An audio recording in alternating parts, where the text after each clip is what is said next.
You know it's time to pay attention when Bethany Hamilton, a titan of surfing, takes a stand against the World Surf League's new transgender policy. We're diving into the heart of this policy, exploring its implications for the sport, and understanding why it's causing waves among athletes like Hamilton. For depth on the topic, we'll draw parallels with similar policies in other sports. This is a conversation reshaping the world of sports, and it's one you'll want to be informed about. The World Surf League's new transgender policy sets a wave of controversy through professional surfing. Aimed at inclusivity, it's stirring up a storm. Enter Bethany Hamilton, a surfing powerhouse. The acclaimed soul surfer, not riding the wave, but challenging it. Hamilton's opposition to this policy is sparking a crucial conversation about sports ethics. This isn't just about surfing anymore, it's a debate that's reshaping the landscape of sports itself. Bethany Hamilton, a symbol of resilience and determination, was born on February 8, 1990 in Lihue, Kauai, Hawaii. Raised in a surfing family, Hamilton's life took a dramatic turn when a shark attack left her with one arm at the age of 13. But this didn't deter her spirit. Hamilton returned to professional surfing just a year after the attack.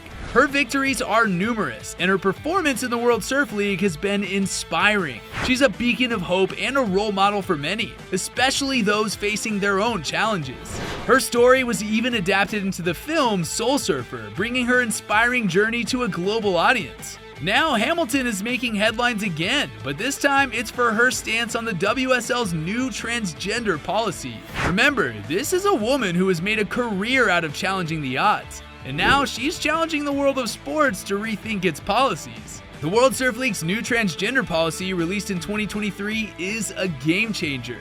This policy, based on the International Olympic Committee's framework on fairness, inclusion, and non-discrimination, is designed to ensure that eligibility criteria for transgender athletes are evidence-based, rights-respecting, and developed on a sport-by-sport basis.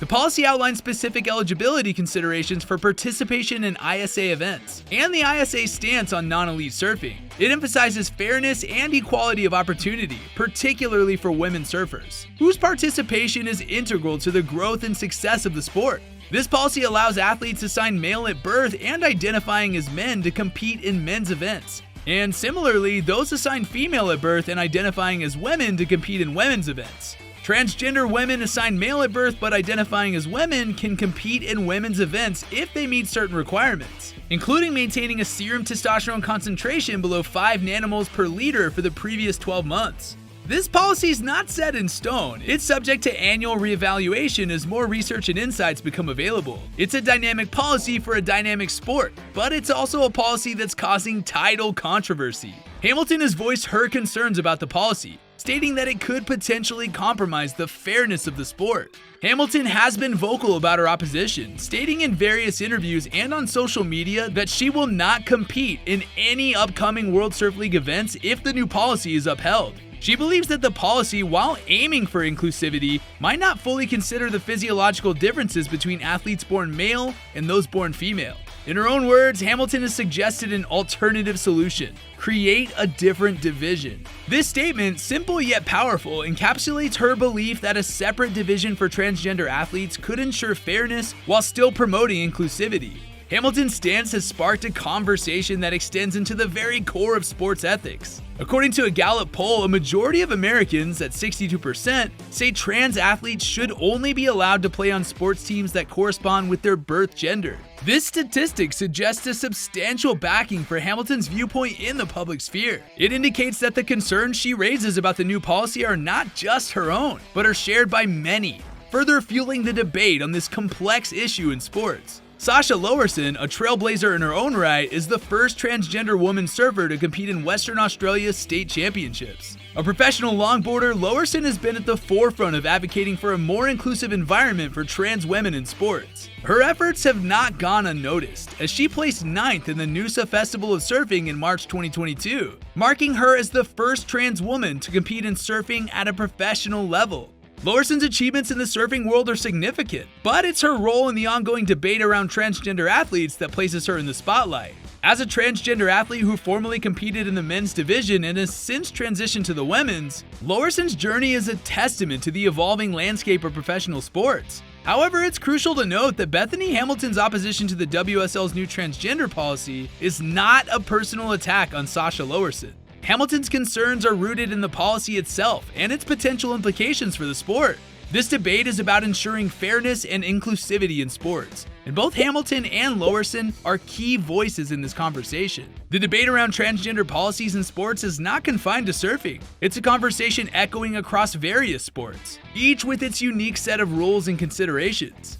In athletics, World Athletics recently tightened its rules on transgender women athletes, banning some from competing in female track and field events. This decision, like the WSL's policy, has sparked discussions about fairness and inclusivity in sports. The NCAA, governing college sports, updated its transgender student-athlete participation policy in 2022. The policy aligns transgender student-athlete participation with the Olympic movement, adopting a sport-by-sport approach to balance fairness, inclusion, and safety for all competitors. Swimming and rugby have also seen changes in their transgender policies, potentially influencing other Olympic sports. Meanwhile, USA Ultimate, the governing body for the sport of ultimate frisbee, implemented a new transgender inclusion policy, highlighting the evolving landscape of sports policies itself. While these policies aim for inclusivity, they also raise questions about fairness and physiological differences between athletes. Bethany Hamilton's stance on the WSL's policy echoes these concerns. It's not about excluding transgender athletes, but about ensuring that the playing field remains level for all competitors. The impact of these policies on sports shape the rules of the game, influence athlete participation, and ultimately define what inclusivity and fairness look like in the world of sports. Supporters of the policy laud its commitment to inclusivity, heralding the right of every athlete to compete in harmony with their gender identity. They argue that the sports, in their essence, are a testament to human potential and spirit, and should be open to all, regardless of their gender identity. However, critics highlight the physiological differences between cisgender and transgender women, suggesting that these disparities could potentially bestow competitive advantages, thereby skewing the playing field. They worry that the heart of sports, fair competition, might be jeopardized. Bethany Hamilton puts forth a solution that attempts to balance the ideals of fairness and inclusivity. The establishment of a separate division for transgender athletes, she believes, would ensure that all athletes can compete on an equal platform while also recognizing the rights and identities of transgender athletes. However, Hamilton's stance leans more towards preserving the integrity of women's sports. She emphasizes the potential physical advantages that transgender women might have, and how this could disrupt the competitive balance. Her proposal for a separate division is not about exclusion, but about ensuring that the playing field remains level for every competitor. It's a plea for a sports world where every athlete, regardless of their gender identity, can pursue their dreams on a level playing field, without compromising the principles of fair competition. In the evolving landscape of sports, the debate around transgender policies continues to stir discussions on fairness and inclusivity. While policies aim to uphold both, concerns persist. Bethany Hamilton's proposal for a separate division for transgender athletes offers a potential path forward, balancing the scales of competition and inclusivity in the sports world.